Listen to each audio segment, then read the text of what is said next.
চোখের ইশারা কিভাবে বুঝবে? তাদের নজর তো অন্যদিকে। আমার জীবনে আসতে অনেকেই পেরেছে, থাকতে কেউ পারেনি। সবাই থাকতে চাইছিল, কিন্তু সমুদ্রের গভীরতা অনেক বেশি, তো তাই থাকতে পারে নাই। আমারে হারাইছো না, যাও তুমি জিতছো। অবশ্যই সে জিতছে, কারণ সে খেয়ে চলে গেছে। রেখে দিতে নয়, খেয়ে দিতে শিখো, না হলে পরে আফসোস করবা। আফামনি হয়তো তাকে খেয়ে দিয়েছে, কিন্তু আফামনি জানে না নষ্ট তালা হয় চাবি না।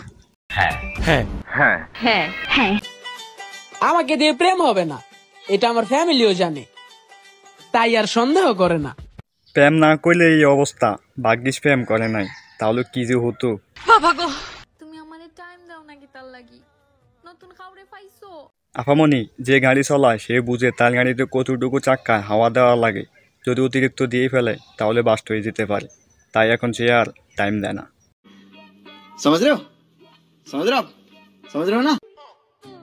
আমি মানুষ খারাপ না, এখনো সময় আছে, পটিয়ে নাও। বন্ধু, সুযোগ হাতছাড়া করিস না, পটিয়ে নে আফামনিকে।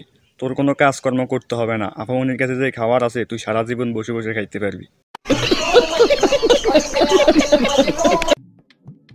আলহামদুলিল্লাহ ভালোই আছি, কিন্তু লয়াল হতে গিয়ে মাইকার মা হয়ে গেছে।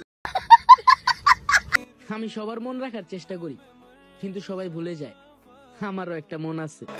আপনার যে একটা মন আছে তা দেখলে বোঝা যায়, আর আপনার মন অনেক বড়।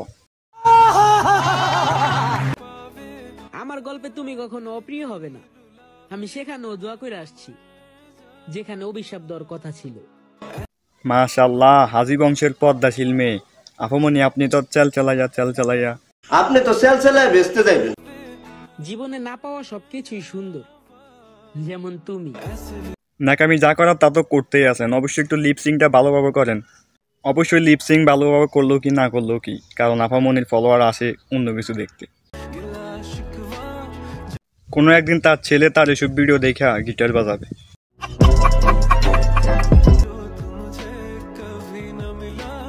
আফামনি আপনার উদ্দেশ্যে একটা কথা বলি। ধরেন আপনার বিয়ে হলো, বাচ্চা কাচ্চা হলো, আপনার বাচ্চা কাচ্চা স্কুলে গেল, তখন আপনার বাচ্চা কাচ্চার বন্ধুরা আপনার এইসব ভিডিও দেখায় বলবে, দেখ দেখ সিসি ওর আম্মা কিসব ভিডিও বানাইতো।